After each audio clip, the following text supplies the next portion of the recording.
alamin.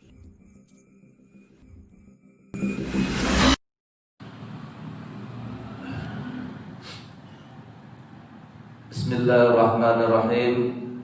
Assalamualaikum warahmatullahi wabarakatuh. Alhamdulillah, nahmaduka ya Allah ya dzal jalali wal ikram. Asyhadu an la ilaha illallah wahdahu la syarika lah wa asyhadu anna sayyidana Muhammadan abduhu wa rasuluhu la nabiyya ba'da. Allahumma shalli ala sayyidina Muhammad wa ala alihi wa ashabihi da'imil Islam. Qul huwallahu ahad, Allahus samad, lam yalid wa lam yulad wa lam yakul lahu kufuwan ahad. Ya Allah, jadikanlah kami hamba yang senantiasa bersyukur kepada-Mu ya Allah atas nikmat iman dan Islam yang Kau berikan kepada kami ya Allah. Kau telah hidupkan kami dalam iman, Islam, takwa ya Allah. Telah matikan jugalah kami dengan iman, Islam dan takwa ini ya Allah. Jangan ceraikan iman dan Islam ini ya Allah dari jasad, jiwa dan ruh kami ya Allah sampai nanti ajal menjemput kami. Bapak Ibu jemaah salat subuh yang dirahmati Allah Subhanahu wa taala. Islam itu mengajarkan kepada kita untuk memiliki hati yang selamat. Hati yang selamat itulah yang akan menyelamatkan raga kita, badan kita, tubuh kita. Kalau hati kita selamat, insya Allah selamatlah mulut kita. Kalau hati kita selamat, selamatlah penglihatan kita, selamatlah pendengaran kita. Tapi kalau hati kita tidak selamat, maka hancur musnahlah semuanya ini dalam kekafiran, dalam kemunafikan, dalam kezaliman. Maka yang pertama kali harus kita selamatkan dalam hidup kita ini agar selamat dunia akhirat hati kita.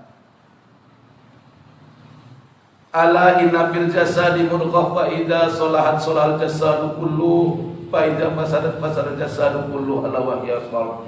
Ketahuilah dalam diri manusia ada segumpal daging. Kalau daging itu baik, baik seluruh tubuhnya. Kalau daging itu jelek, jelek seluruhnya. Kalau daging itu beruntung, beruntung seluruh tubuhnya. Kalau daging itu merugi, binasa, binasa semuanya. Ala wa hiya qalb. Ketahuilah yang segumpal daging itu adalah hati. Yang membuat kita khusyuk di dalam sholat hati, yang membuat kita ikhlas dalam beramal hati, yang membuat kita sabar dari musibah hati, yang membuat kita bersyukur atas nikmat Allah itu pun hati. Hati. Maka di dalam Al-Quran Allah katakan qad aflaha man zakkaha wa qad khaba man dassaha. Beruntunglah orang yang membersihkan hatinya, merugilah orang yang mengotori hatinya.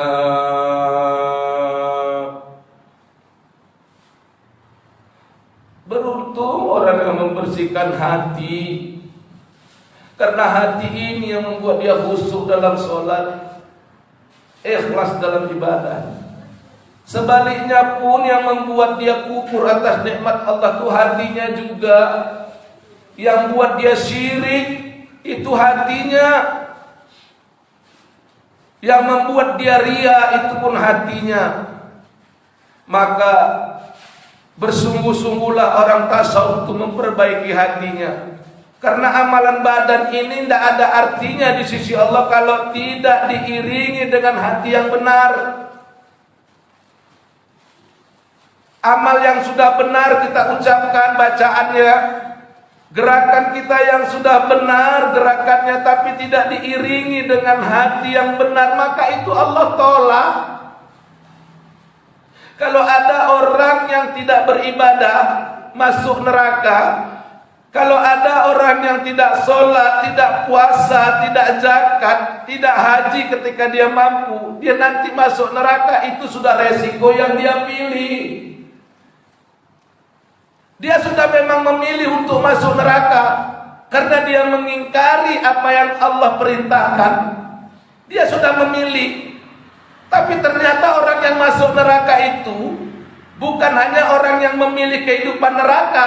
Ternyata ada orang yang masuk neraka padahal dia di dunia memilih, meminta, ingin masuk surga, tapi terakhirnya dia tidak masuk ke surga. Kenapa? Karena hatinya nggak benar dalam ibadah.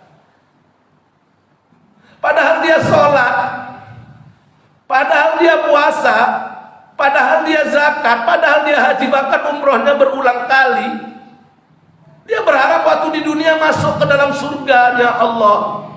Tapi nyatanya ketika nanti hari kiamat selesai, dia gak masuk surga Allah. Betapa ruginya ini. Dia bekerja seolah-olah zahirnya untuk surga, untuk akhirat, tapi ternyata hatinya tidak. Hatinya tidak. Berapa rugi orang ini. Jadi ada dua macam orang yang masuk neraka. Satu macam orang yang memang sudah minta masuk neraka sejak dunia. Dia sudah minta memang dia sudah berharap neraka. Apa yang Allah perintahkan dia gak kerjakan, apa yang Allah larang itu dia buat. Itu memang dia sudah minta masuk neraka. Tapi ada satu golongan lagi, orang yang sebenarnya waktu hidup minta surga, dia kerjakan perintah Allah, dia tinggalkan larangan Allah, tapi hatinya tidak benar. Hatinya tidak untuk Allah. Jadi ada dua macam. Na'udzubillah summa na'udzubillah, kita yang hadir ini dengan keluarga kita semua kita harapkan, ya Allah, jadikan kami orang yang di dunia ini berharap surga dan masukkan kami ke dalam surgamu, walaupun surga bukanlah tujuan akhir kami dalam hidup ini, ya Allah. Kami cari ridhomu, ya Allah, dan itu hanya tempat, ya Allah. Dan kita tidak masuk surga dengan amal kita. Rasulullah ditanya, ya Rasul, kami ini masuk surga dengan amal ibadah kami, ya Rasul. Tidak, kata Rasul. Lalu dengan apa kami masuk ke surga? Kalian masuk ke surga itu dengan rahmat Allah, kasih sayang Allah. Wa kaifa anta, bagaimana dengan engkau ya Rasul? Apakah engkau masuk surga dengan amalmu? Tidak juga. Wa ana aidon, aku juga enggak. Aku masuk surga itu karena rahmat Allah juga, sama kayak kamu. Itu rendah hatinya Rasulullah. Rendah hatinya Rasulullah. Saya masuk surga sama kayak kamu masuk surga. Kamu masuk surga karena rahmat Allah, saya juga masuk surga karena rahmat Allah. Menunjukkan Rasulullah itu rendah hati.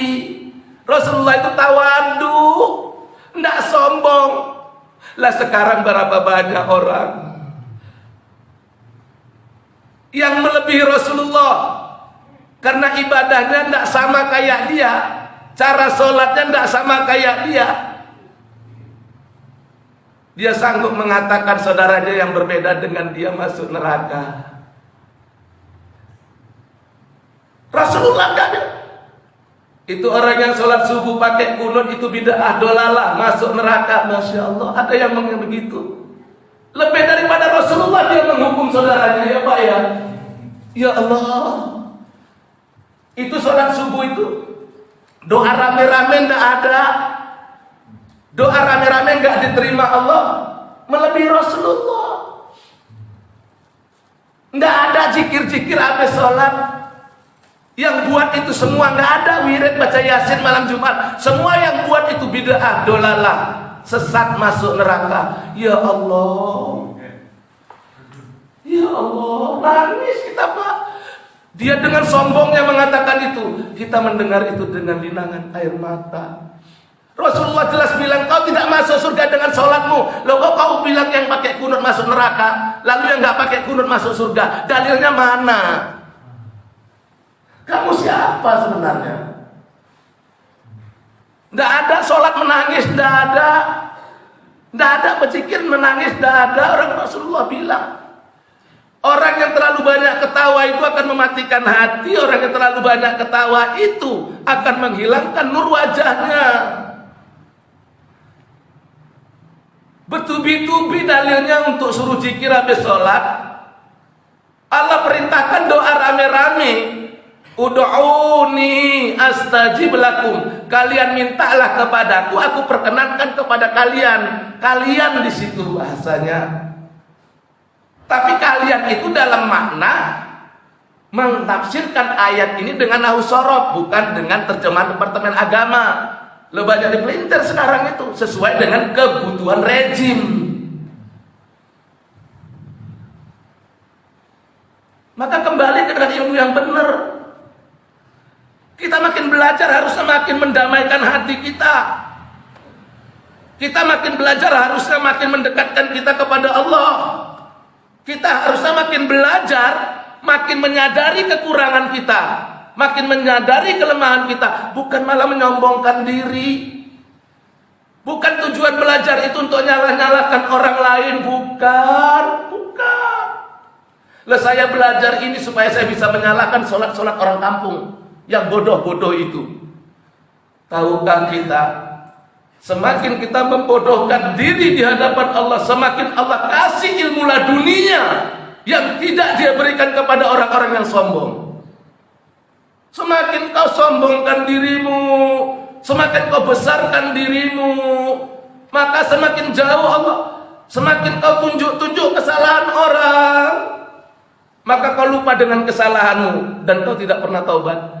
Tapi kalau kau cari kesalahan dirimu, kau lihat dirimu, kau akan menemukan rangkaian perbuatan salah dan dosa pada dirimu yang akhirnya membuat kau taubat kepada Allah. Taubat. Dan pintu gerbang makrifat kepada Allah itu adalah taubat. Dan hati-hati, Rasulullah mengancam, barang siapa orang yang menuduh saudaranya kafir, menuduh saudaranya sesat, tidak benar saudaranya itu kafir dan sesat, maka kesesatan dan kekafiran kembali kepada orang yang berkata. Ayo, tidak nangis kamu mendengar ancaman Rasulullah itu. Kenapa kau cari-cari kesesatan orang? Bukankah lebih baik kau cari kesesatan dirimu? Bukankah terlebih baik kau cari kesalahan dan dosa dirimu agar kau taubat kepada Allah? Ya ayyuhalladzina amanu tubu ilallahi taubatan nasuha. Wahai orang-orang yang beriman, bertaubatlah kamu dengan taubat nasuha. Semakin kita cari salah orang, kita gak akan taubat. Yang mendatangkan taubat itu kita mencari dosa kita. Makanya ulama kita berkata, man arafa nafsahu faqad arafa rabbahu, man arafa rabbahu masalah jasad. Siapa yang kenal kepada dirinya akan kenal kepada Tuhannya. Kalau kenal kepada Tuhannya, musnah jasadnya, hilang kesombongannya, hilang pangkatnya, hilang ilmunya. Dia gak punya ilmu kecuali ilmu Allah. Dia nggak punya pangkat. Tapi kalau kau mencari-cari kesalahan orang, maka akan tinggi pangkatmu. Kau mencari kesalahan seorang jenderal, contoh. Kau mencari-cari kesalahan seorang jenderal, padahal kau cuma kopral. Kau akan menjadi jenderal dan dia kau jatuhkan jadi kopral. Begitulah iktibarnya. Tapi kalau kau mencari salah dirimu, kau pangkat jenderal. Tapi kalau kau cari salah dirimu, maka kau akan memandang kopral yang soleh itu sebagai jenderal dan kau akan membalikkan dirimu jadi kopral. Itu maknanya. La yadkhulul jannata man kana fi qalbihi misqala dzarratin min takbirin. Masuk surga orang yang punya sifat sombong walau sebesar zarrah saja, ya Allah. Kita belajar ini mau untuk menyalahi orang, menjadi hakim bagi orang, atau mau belajar untuk taqarrub ilallah, mendekatkan diri kepada Allah sehingga menjadi hamba Allah yang dia ridhoi dunia akhirat lahir batin. Mana yang mau kita pilih? Kalau saya memilih belajar untuk takarrub ilallah, mendekatkan diri kepada Allah sehingga menjadi hamba yang Allah redha dunia akhirat. Kita baru sholat subuh, kita baru zikir. Adakah sholat tadi membawa hati kita hanyut ke dalam majelisnya Rasulullah, hanyut ke dalam kebesaran Allah? Kau ada bisa akan merasakan kebesaran Allah kalau kau kecilkan dirimu. Kalau kamu tidak merasakan dirimu kecil, sampai kapanpun Allahu Akbar itu bohong.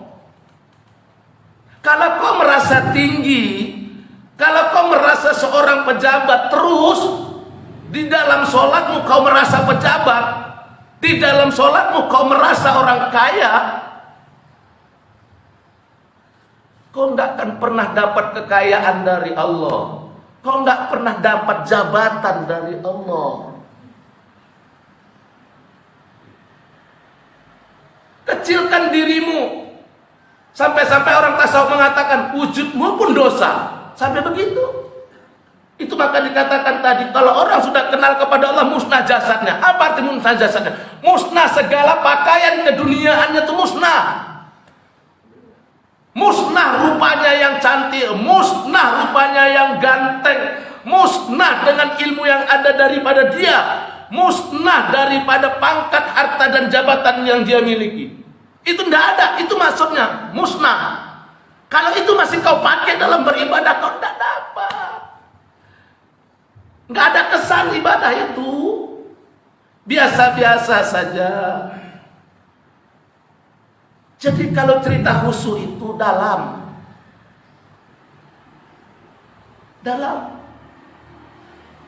Dan di tasawuflah orang belajar khusyuk secara hakikiahnya, karena khusyuk itu adalah kaplingnya hati manusia. Dan orang tasawuflah yang mempelajari, memperbaiki, membenahi hati, memanage kolbunya menjadi kolbun salim. Itu orang-orang tasawuf. Lalu kenapa kau dengan sombongnya mengatakan tidak ada itu ilmu tasawuf? Sesat orang yang belajar tasawuf. Sesat itu Imam Al-Ghazali. Masya Allah, kamu siapa? Orang tasawuf yang bertubi-tubi mengamalkan zikir, senantiasa mengajarkan jamaahnya untuk banyak berzikir, mengingat Allah, merasa beserta dengan Allah. Jangan sombong, perbaiki hatimu, jangan ria. Lah itu kamu salahkan. Lalu yang benar seperti kamu. Ibadah orang yang gak sama dengan kamu itu semuanya salah, cuman kamu saja yang masuk surga. Maaf Bapak Ibu sekalian, kalau kita anggar pahala, tidak ada kita yang masuk surga. Tidak ada. Karena apapun ceritanya, tetap dosa kita lebih banyak, lebih berat daripada pahala yang kita buat. Saya ulangi sekali lagi. Seandainya kita anggar pahala, kita nggak bakal masuk surga. Makanya Rasul bilang masuk surga karena rahmat Allah. Rahmat Allah. Kalau kita anggar pahala, nggak pernah lebih banyak pahala kita daripada dosa kita. Jangan laga.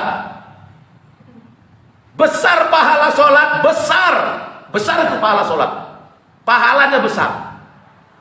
Tapi kemungkinan ditolak Allah sholat kita jauh lebih besar. Tadi kita bacakan ayatnya di rakaat kedua waktu subuh. Fawailul lil musallin alladzina hum an sholatihim sahun. Kita baca itu ayatnya. Maka celakalah, maka merugilah, maka rusaklah, maka neraka welah kepada orang yang sholat yang mereka lalai dalam sholatnya. Lalu kita anggar, kita sudah sholat, seolah-olah pahala kita. Kamu sholat udah lalai nggak hati kamu? Kita mau anggar pahala masuk ke surga Allah, nggak bakal. Nggak.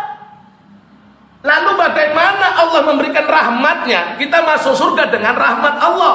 Lalu bagaimana Allah memberikan rahmatnya kepada orang yang dikendakinya diberikannya petunjuk untuk beribadah dengan benar. Itu dia.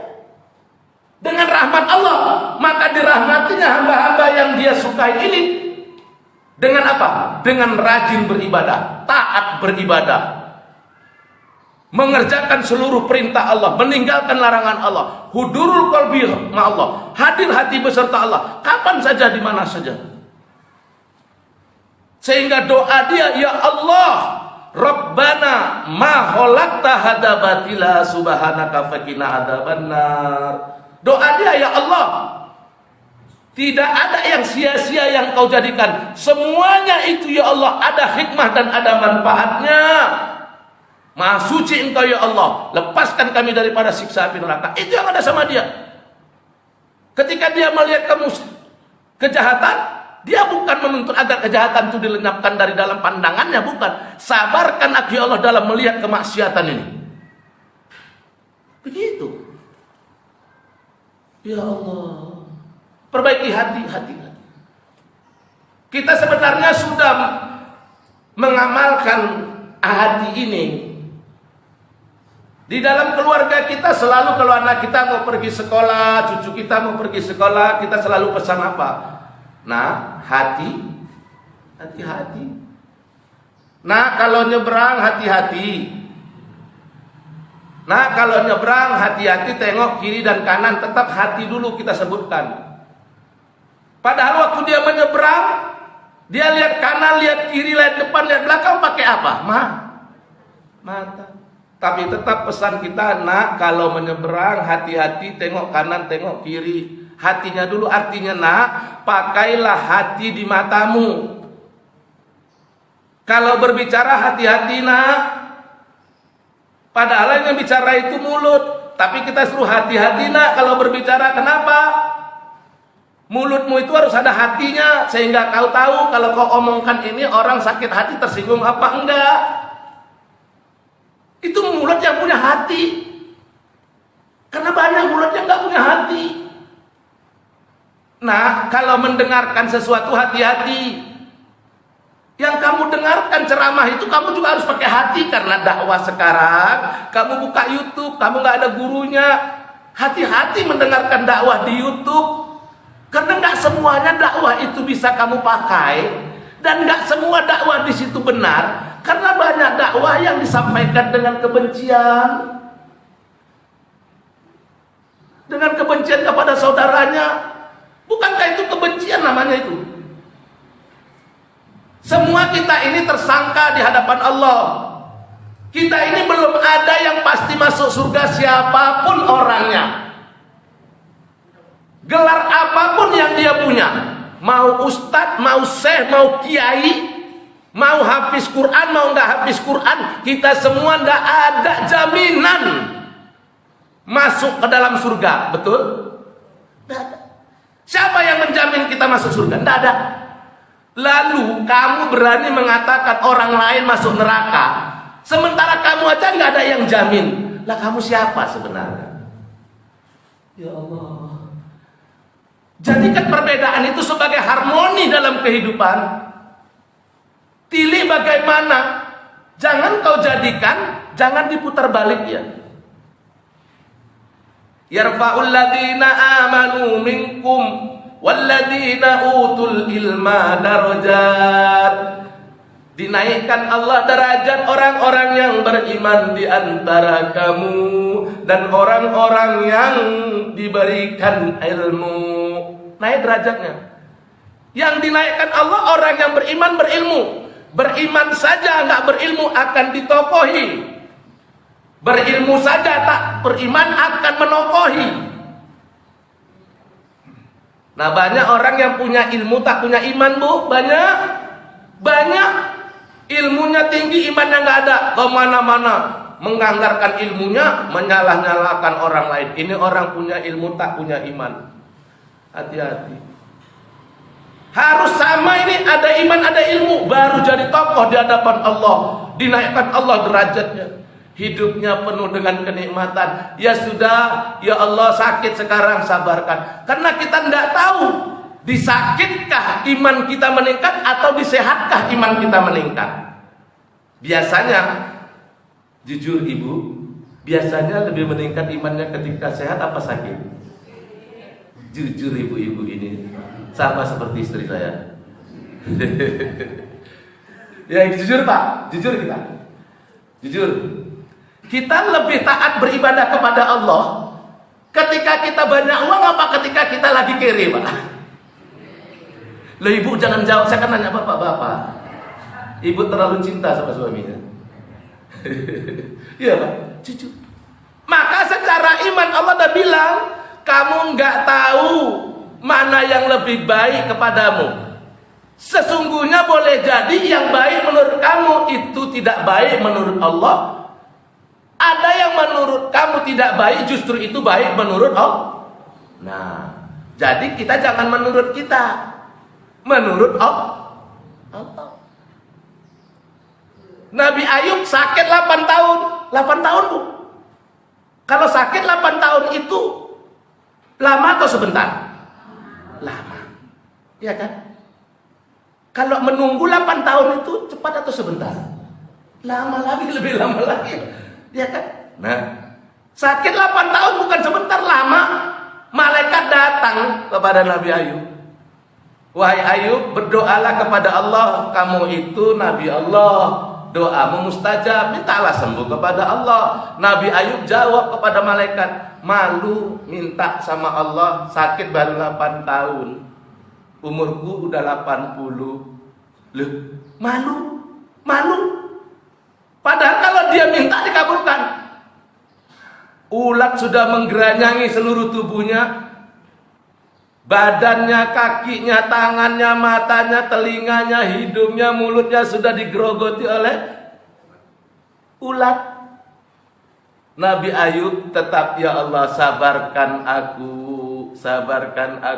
Sampai akhirnya ulat tadi sudah menggeliti hatinya Nabi Ayub. Ya Allah, aku udah gak bisa zikir lagi dengan mulutku. Rusak sudah mulutku.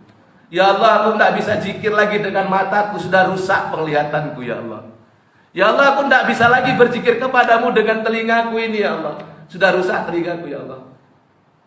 Aku mohon ya Allah, tinggal satu alatku untuk mengingatmu. Tinggal satu alat dalam tubuhku untuk berzikir kepadamu ya Allah. Hatiku tinggal hatiku ya Allah. Kalaulah ulat ini menggeranyangi hatiku, apalah lagi alatku untuk berzikir kepadamu ya Allah. Dret, jep, sembuh penyakitnya. Itu baru mengucapkan zikir kepadamu. Bagaimana lagi kalau orang berzikir dengan benar-benar? Maka orang ahli zikir itu surganya sudah ada di dunia, nggak nunggu mati, nggak nunggu nanti hari kiamat baru masuk surga. Sudah ada. Loh, buktinya Nabi mengatakan, baiti rumahku surgaku. Kalau Nabi cakap itu bohong apa benar? Benar Pak. Cuman kita selalu menghafalnya. Tingkat kita menghafal sama tahu arti sampai di situ. Maupun Quran maupun hadis, tingkat kita hafal tahu arti udah sampai di situ. Padahal jauh daripada itu memahaminya, mengamalkannya. Kalau Nabi sudah bilang baiti jannati, rumahku surgaku, berarti ada surga di dunia. Kenapa kau enggak bertubi-tubi mencari itu? Kan itu permasalahan. Kalau Nabi bilang barang siapa orang yang berpuasa bulan Ramadan, kemudian ditambahinya 6 hari setelah bulan Ramadan, yaitu di bulan Syawal, maka orang itu sama dengan puasa 1 tahun. Kenapa itu cuman kamu hafal? Ini kalau kita nggak belajar dengan hati, kita cuma belajar dengan otak. Maka orang yang berhasil di atas dunia punya 3 kecerdasan. Pertama, kecerdasan spiritual. Itu hati. Kecerdasan emosional itu ada di akal, di otak. Kemudian kecerdasan intelektual, ada 3 kecerdasan. Kalau orang berzikir, dia sudah membina, mengasah, menajamkan kecerdasan spiritualnya. Kalau kecerdasan spiritualnya cerdas, maka ini akan berlanjut kepada kecerdasan emosional, kecerdasan intelektualnya. Maka orang-orang tasawuf, orang-orang sufi itu tidak ada yang bodoh. Mereka cerdas. Cuma mereka nggak pakai gelar profesor sama doktor, itu saja. Mereka orang yang cerdas. Kenapa? Dicerdaskan Allah, bukan dicerdaskan oleh perguruan tinggi, maaf. Bukan dicerdaskan dengan ijazah yang ditandatangani, bukan. Dicerdaskan oleh Allah dengan ilmu laduni yang masuk ke dalam kolbunya, yang diberikan Allah kepada orang-orang yang pilihan. Sehingga dia memahami Al-Quran sesuai dengan tafsir yang diinginkan Allah. Bukan tafsir menurut si Pulin, bukan. Tafsir menurut Allah. Itu dibukakan. Dan ini ditentang oleh kebanyakan orang yang cuma belajar jahir saja, ditentang. Oh, enggak mungkin ulama-ulama dulu itu bisa sakti, bisa dapat karomah. Enggak ada itu hayalan, itu dongeng. Bagi kamu itu hayalan, bagi kamu dongeng. Kenapa? Karena kamu tidak buat amalan seperti yang mereka buat. Kamu tidak berzikir bagaimana zikirnya mereka. Kamu tidak sholat seperti sholatnya mereka. Maka hayalan bagi kamu karomah, kesaktian yang dialami para wali-wali Allah. Karena kamu nggak buat amalan seperti mereka. Mereka dapat kesaktian, mereka dapat kemuliaan, dapat karomah. Karena amalan yang mereka buat adalah amalan para wali, amalan yang tidak sama kayak kau pelit dalam beramal. Mereka sepanjang malam beramal, kau sepanjang malam tidur. Mereka naik dan turun lapasnya berzikir, kau lebih banyak berpikir. Hati-hati kita. Ini hati. Tidak ada jaminan seorang yang berpangkat syekh, yang berpangkat kiai, yang berpangkat ustaz, tidak ada jaminan untuk masuk surga. Apalagi kita yang bukan syekh, apalagi kita yang bukan kiai, apalagi kita yang bukan ulama. Ayo. Kita semua masih tersangka. Kita tunggu palu akhirat, baru kita tahu nanti siapa kita. Oleh karena itu jangan ambil hak Allah sekarang. Soal surga neraka itu urusan Allah. Itu urusan Allah. Jangan kau ambil. Saya ulangi selalu di mana-mana. Kenapa? Satu-satunya sifat Allah yang tak boleh kau pakai itu kabaroh. Sifat membesarkan diri itu tak boleh. Sifat Rahman Allah pakai pengasih. Sifat Rahim Allah pakai penyayang. Sifat Allah Ghafur pemaaf pakai. Tapi satu sifat Allah kabaro jangan pernah kau pakai. Karena sombong itu adalah pakaianmu, jangan pakai kata Allah. Kamu tak boleh pakai pakaian sombong. Maaf, iblis pakai pakaian sombong ini, laknatullah atasnya, kekal dalam neraka. Iblis itu dosanya cuma satu loh Pak. Tidak pernah buat dosa dua kali. Nggak pernah punya dosa bermacam-macam. Dosa iblis cuma satu saja. Apa itu? Sombong. Allah suruh sujud kepada Adam. Wa id qulna lil malaikati isjudu li adama fasajadu illa iblis. Ketika kami perintahkan kepada malaikat untuk sujud kepada Adam, maka semuanya sujud kecuali iblis. Aba wastakbara. Dia menyombongkan dirinya. Wa kana minal kafirin. Dia jadi orang yang kafir. Dosa iblis cuma satu, Pak. Sombong saja. Dan tidak pernah diulangi sombongnya kecuali kepada Adam, tidak pernah. Maaf, satu-satunya dosa iblis sombong, dan iblis tidak pernah berbuat dosa yang lain selain sombong. Iblis tidak pernah main judi. Iblis nggak pernah minum tua. Iblis nggak pernah berzina. Lalu kita manusia, maaf, manusia sombong berkali-kali. Iblis cuma sekali. Sombong karena rupanya yang cantik, sombong karena keturunannya, sombong karena pangkatnya, sombong karena hartanya, sombong karena ilmunya. Ayo, dari segi sombong saja kamu, maaf, orang yang seperti ini dari segi sombong saja, jujur kita jawab, orang yang seperti ini dari segi sombong saja, kira-kira mana lebih hina daripada iblis? Lebih hina manusia yang seperti ini, baru dari segi sombong.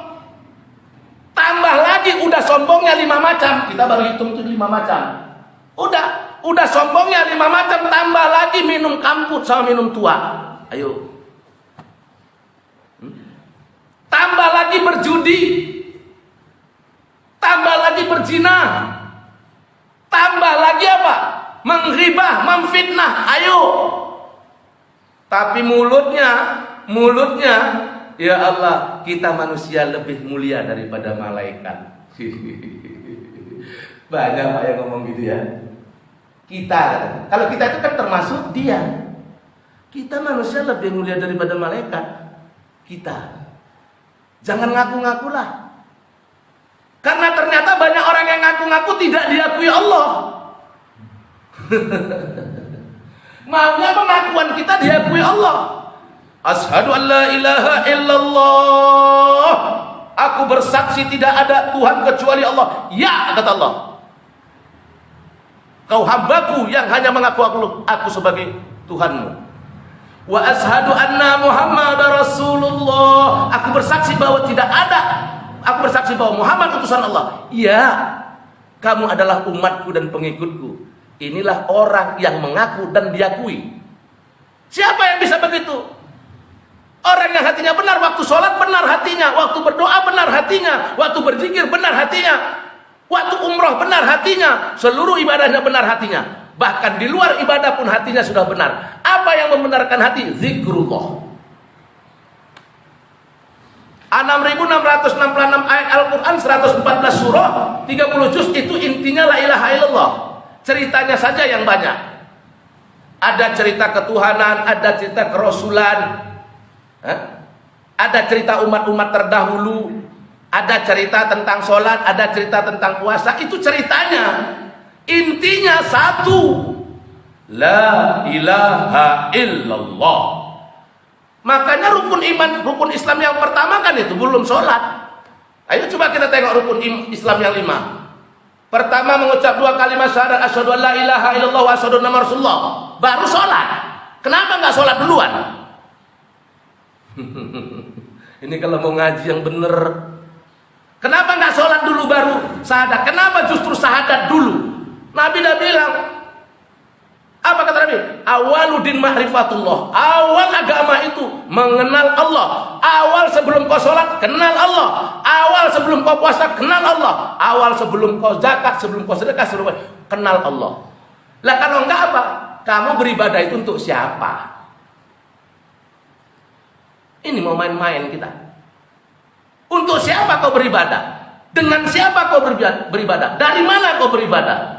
Tidak cukup mulutmu hanya ngomong, aku beribadah untuk Allah. Kau menuju Allah, betul, sudah. Dengan apa kau menuju Allah? Dengan siapa kau menuju Allah? Dari mana kau menuju Allah? Itu perlu kau ketahui. Itu enggak kamu dapat kalau enggak di tasawuf. Makanya orang tasawuf beramal itu luar biasa. Baik johirnya, jumlahnya, baik itu kualitasnya jauh sama kita. Kita masih sekedar amalan di mulut. Belum sampai menyentuh. Padahal Nabi mengatakan, al-imanu aqdum bil qalbi wa qaulun bil lisan wa amalun bil arkan. Iman itu 3 serangkai. Dibenarkan oleh hati, diucapkan oleh mulut, diamalkan dengan perbuatan. Baru namanya beriman. Kalau enggak cuma iman di mulut.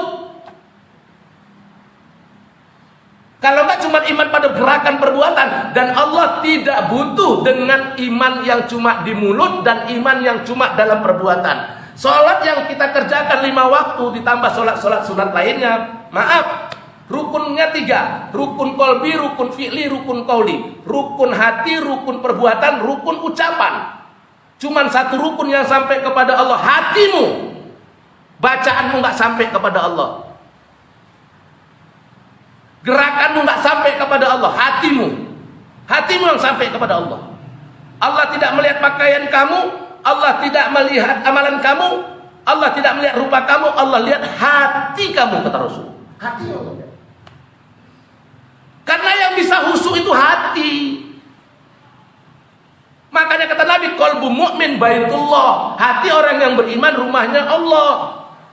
Hati orang yang beriman. Yang buat rumah itu adalah yang pemilik rumah. Sang pemilik lah yang membuat rumahnya. Contoh, lebah. Ada sarang lebah. Yang membuat sarang lebah itu siapa? Lebah. Ada manusia bisa buat sarang lebah, palsu sarangnya, betul. Ada, tapi sarang palsu. Sarang yang asli adalah sarang lebah yang dibuat oleh lebah sendiri. Sarang semut yang buat sarang semut asli itu semut sendiri. Kalau manusia bikin sarang semut itu sarang semut palsu. Sama juga, qalbu mu'min baitullah, hati orang beriman rumahnya Allah. Yang membuat rumah Allah itu ya Allah. Kalau manusia membuat rumah Allah masih palsu, kita buat masjid, ini masih istilahnya belum mencapai hakikat. Bukan salah. Ini masih syariat. Rumah yang kita buat untuk beribadah kepada Allah. Tapi hakikatnya dirimu dalam dirimu, hatimu itulah rumahnya Allah. Jadi pulang dari umroh, pulang dari haji, Ka'bahnya tetap dipakai. Lah sekarang orang kan maaf, ya saya tidak nyalahkan. Saya ngaji nggak mau nyalahkan. Cuman saya heran. Heran itu kok orang sekarang berlomba-lomba memerengkan sajadah masjid. Banyak ya. Katanya arah kiblat itu sudah berubah, bergeser. Yang tadinya ke sono, sekarang kiblatnya sudah ke kanan, maka sajadahnya dikanankan. Banyak ya Pak ya, pernah lihat ya? Banyak, di Medan banyak tuh ya. Saya rasa di luar Medan juga banyak. Terus ada lagi satu tempat, oh sajadahnya digeser ngadap ke kiri. Kenapa? Karena kiblatnya geser ke sana. Sehingga akibatnya masjid tadi itu jadi nggak rapi lagi, nggak cantik lagi, nggak sedap. Cobalah hati kita jujur. Kalau kita sholat kayak gini lah, mihrabnya di sana, itu mihrab tempat imam. Kita lurus di sana lebih nyaman kalau saya. Ketimbang ini digeser ngadep ke sana. Saya nggak ngadep ke mihrab lagi, nggak lurus. Padahal kita disuruh ihdinas siratal mustaqim, kok kita ihdinas siratal mencong-mencong. Udah, ya. Saya nggak nyalahkan. Kenapa? Karena ngajinya cuma ngaji di syariat doang. Kita sholat itu menghadap Allah atau menghadap kiblat? Allah, betul 100. Kita menghadap Allah, bukan menghadap kiblat. Kiblat itu cuma arah. Arah Pak. Pahami itu. Apa kata Allah? Fa aina matawallu wajhu fasama wajhullah. Kemanapun engkau menghadapkan wajahmu, di sana wajah Allah. Bukan serong kanan, serong kiri, Pak. Hatimu. Lah hati. Fa aina matawallu fasama wajhullah. Kemanapun engkau hadapkan wajahmu, di situ. Wajah yang mana? Wajah hatimu. Maaf, kalaulah kita menjadikan kiblat sebagai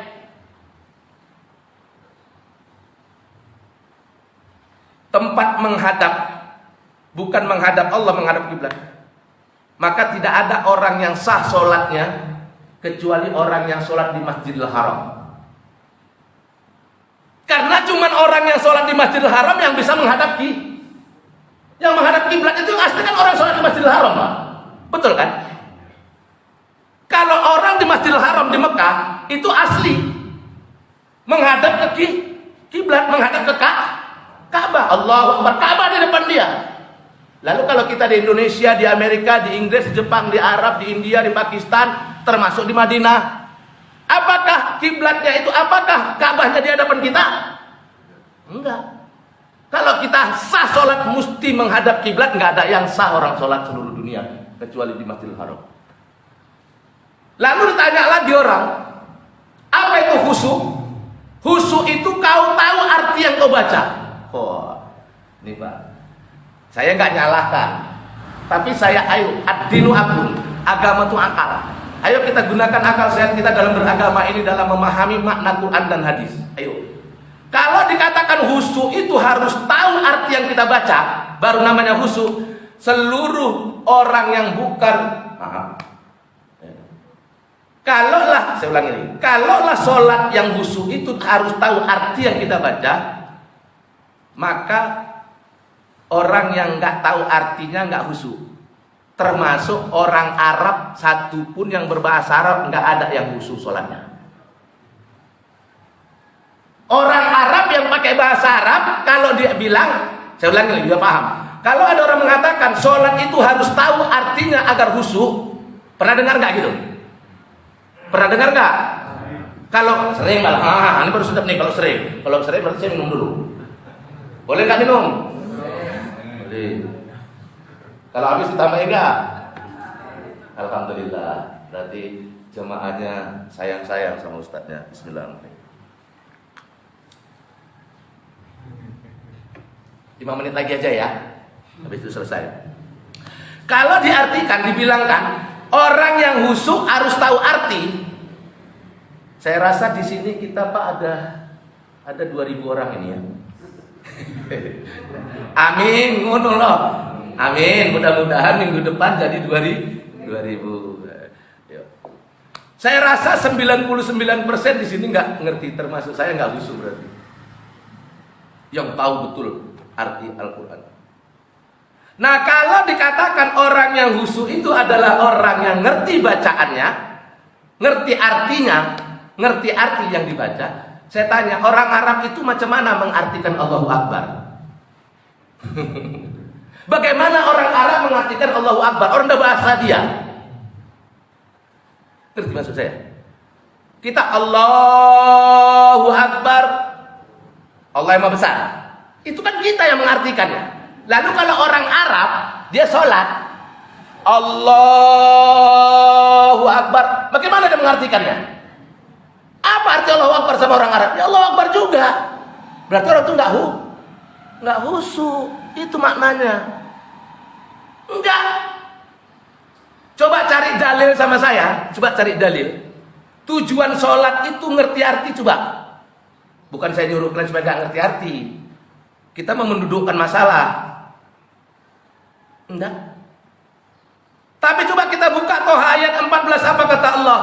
Innani anallaha la ilaha illa ana fa'budni wa aqimis salata lidzikri. Sesungguhnya aku ini Allah, tidak ada Tuhan kecuali aku, maka sembahlah aku dan tegakkan salat karena untuk mengingatku. Ya udah, salat itu yang disebut khusyuk, zikir kepada Allah. Habis.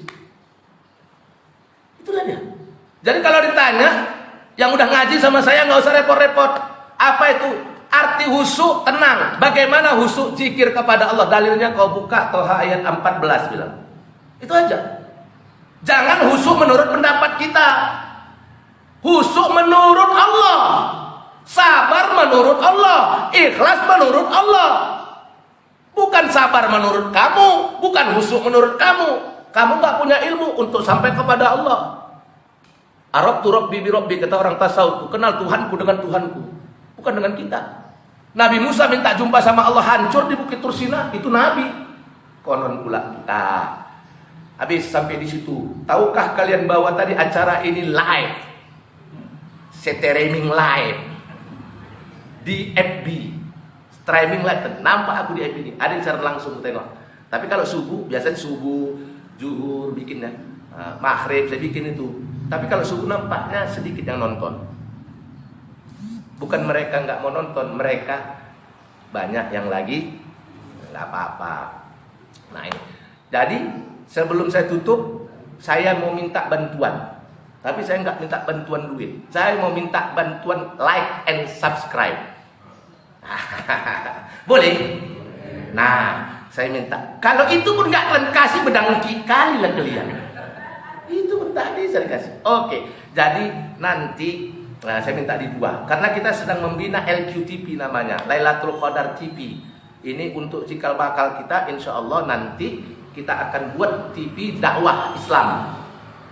Ya, dikhususkan bukan oleh saya saja penceramahnya, nanti dari yang lain-lain juga.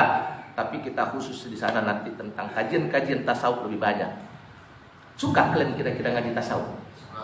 Alhamdulillah. Kalau nggak suka, ini terakhir lah, tak datang lagi.